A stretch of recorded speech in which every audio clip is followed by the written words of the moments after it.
Hello everyone, James here and welcome back to Shard TCG, where we are taking a little look at the speed drawings that I've been doing. I've got 3 today, which is something a little bit different because normally it's just a 1 on its own and normally you don't get to see my face.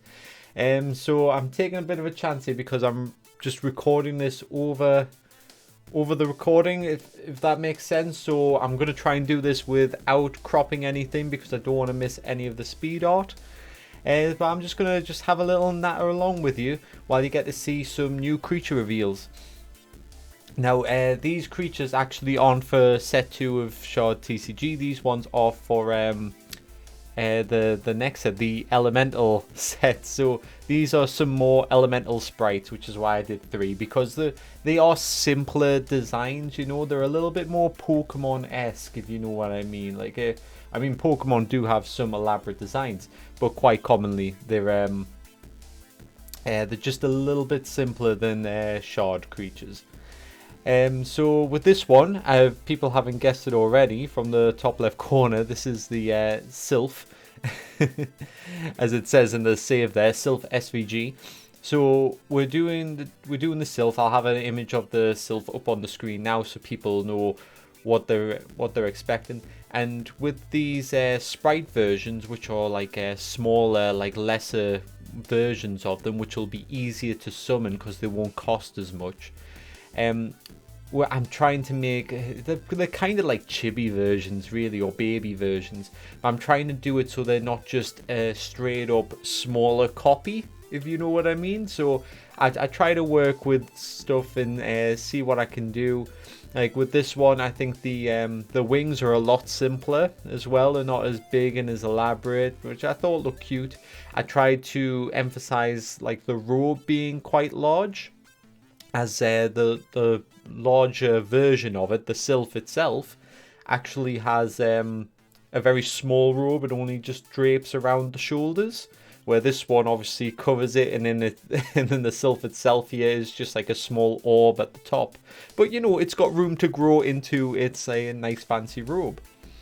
Once again as well, I've enlarged the symbols and everything, like the scrying symbols on the cloak, to emphasize that the size difference as well, rather than keeping it very small and elaborate. It wouldn't make sense because it would just shrink down more once you zoom out. So I hope that came off quite well as well. And I try to do a little bit more with the with how wavy the cloak could be as well. I mean, the Sylph was a very early design, and when I look back I go, oof, I would not do that the same. And as usual, I try to keep the background quite similar as well, so it's easy to compare the two. So I think that's nice. And the wings also, I added like a fun little celestial glow to them, which is a bit different from the original. It's got a glow, but I don't think it's quite as good as what I can make it out to be today. So there we go. There's the first one. We've got the Sylph. Excellent. So I thought I'd talk a little bit about art and everything as well today. With this being an art video.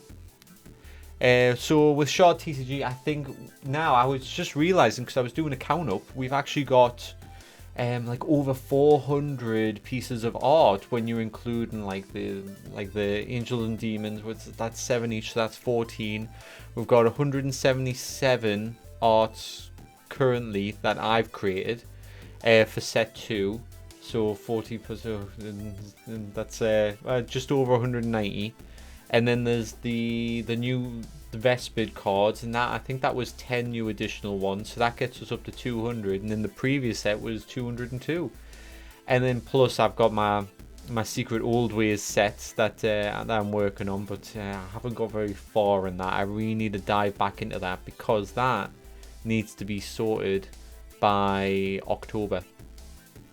So if we're not seeing new set 2 creatures, don't assume I'm doing nothing. It might just be that. I might also be doing nothing. I'm not saying one way or the other. So we'll see. But I might be doing some things behind the scenes, you know. And I might do another video like this where I'm revealing one of the new old ways ones, because Oh god, I've revealed how many I've done. The two that I've done, they're a little bit more elaborate than my usual cards. I try to put in that extra effort because it's a small set. I think that's going to be a set of 9, and it's just going to be a set card booster pack thing. But it's still like on my wife's new book that's coming out. So it's going to be like in her world, which is, of course, with Shard, we have multiple worlds. I think it's fun to incorporate hers into it. Just a little nod, you know, just a handful of cards. And I hope people appreciate those when they come out, because it's something new to play with.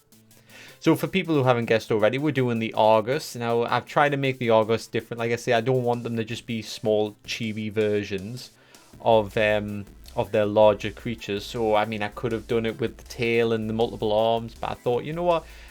It's chaos. I'll make it just a small, malformed blob.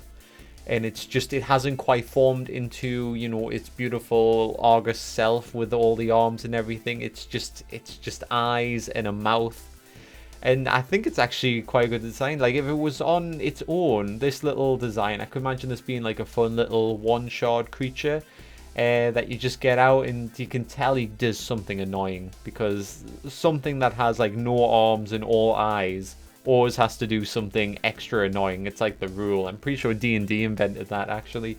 Just something with lots of eyes, no arms, it's gonna annoy you. But as for the color designs, because the green and like magenta, always beautiful, goes together. There's a little bit of color theory for you, for any of the artists out there. I think it goes together really nice, and you can't really go wrong with it if you're looking for like that bright, impactful design. I changed the background a little bit. It's going to be quite similar to the Argus, but I think it just looks a little bit better. So I'm not sure if people are using Inkscape. This is what I do. I like to use Inkblot. So if you go with the filters right down to the bottom, you can find Inkblot, and you can do like this dark, misty cloud thing, which is great just for doing backgrounds. Dead easy, doesn't take too long, and it looks great in my opinion. Anyway, that's why you'll find a lot of the Shard backgrounds. If I've been working on the creature quite a bit and I'm kind of like ready to phone it in, I like to use those backgrounds, but they look good. I think they look quite good. Sometimes it's hard to stand creatures on surfaces when you're using full art. If you have the creature halfway down, if you've got that surface, it kind of has to be from an aerial point of view. So if you've drawn the creature straight on and you haven't thought about this, you go, oh no, the creature's head on, which means the ground has to be there, which means there's a huge bit blocked out, which kind of ruins the art as well. So sometimes it's necessary to get different angles if you're using full art cards. If we weren't and using smaller art cards, then we could go for a little bit of a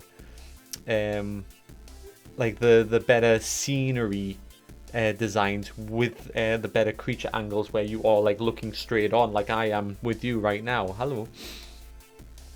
Okay, so the last creature that we're doing as well is the Tremor. So this one kind of is just the Tremor's head. I tried to emphasize the jaw. I'm not sure if it's anymore, but I could easily just take this head, I think, and actually just make a new Tremor from like a different pose rather than the full-on one that we've got of the Tremor. But I think it's came out quite well in the end. I've gave him like some eyes. A lot of the elemental, Richard designed them without eyes, and it's so hard to make smaller versions when you can't like emphasize like human like features as well. It's a bit difficult. I don't know how I'm doing the Jengu, because the Jengu is just a human shape water. So do I just make it a smaller human shape water?